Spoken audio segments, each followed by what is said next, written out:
Once upon a midnight dreary, while I pondered weak and weary over many a quaint and curious volume of forgotten lore, while I nodded, nearly napping, suddenly there came a tapping, as of some one gently rapping at my chamber door.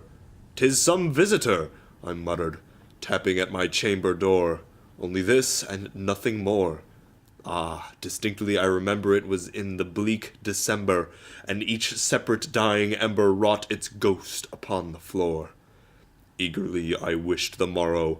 Vainly I had sought to borrow from my books surcease of sorrow.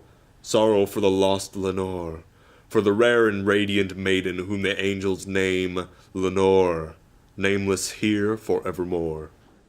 And the silken, sad, uncertain rustling of each purple curtain thrilled me, filled me with fantastic terrors never felt before, so that now, to still the beating of my heart, I stood repeating, "'Tis some visitor, entreating entrance at my chamber door. Some late visitor entreating entrance at my chamber door. This it is, and nothing more." Presently my soul grew stronger, hesitating then no longer. "Sir," said I, "or madam, truly your forgiveness I implore, but the fact is I was napping, and so gently you came rapping, and so faintly you came tapping at my chamber door, that I scarce was sure I heard you. Here I opened wide the door. Darkness there, and nothing more." Deep into the darkness peering, long I stood there wondering, fearing, doubting, dreaming dreams no mortal ever dared to dream before. But the silence was unbroken, and the darkness gave no token, and the only word there spoken was the whispered word, "Lenore." This I whispered, and an echo murmured back the word, "Lenore." Merely this, and nothing more. Open here I flung the shutter, when and with many a flirt and flutter, and there stepped a stately raven of the saintly days of yore. Not the least obeisance made he, not a minute stopped or stayed he, but when with mine of lord or lady perched above my chamber door, perched upon a bust of Pallas, just above my chamber door, perched and sat and nothing more. But the raven, sitting lonely on the placid bust, spoke only that one word, as if his soul in that one word he did outpour. Nothing further than he uttered, not a feather then he fluttered, till I scarcely more than muttered, "Other friends have flown before, on the morrow he will leave me as my hopes have flown before." Then the bird said, "Nevermore."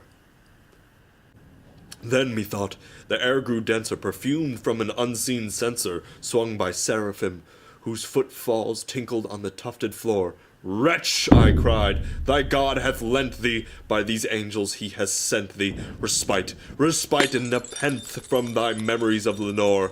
Quaff, oh quaff this kind nepenthe, and forget this lost Lenore." Quoth the raven, "Nevermore." "Prophet," said I, "thing of evil, prophet still, if bird or devil, whether tempest sent or whether tempest tossed thee here ashore, desolate yet all undaunted, on this desert land enchanted, on this home by horror haunted, tell me truly I implore, is there balm in Gilead? Tell me, I implore." Quoth the raven, "Nevermore." Be that word our sign of parting, bird or fiend, I shrieked upstarting, "Get thee back into the tempest and the night's Plutonian shore. Leave no black plume as a token of that lie thy soul hath spoken. Leave my loneliness unbroken. Quit the bust above my door. Take thy beak from out my heart, and take thy form from off my door." Quoth the raven, "Nevermore." And the raven, never flitting, still is sitting on the pallid bust of Pallas, just above my chamber door, and his eyes have all the seeming of a demon's that is dreaming, and the lamplight o'er him streaming through his shadow on the floor. And my soul from out that shadow that lies floating on the floor shall be lifted nevermore.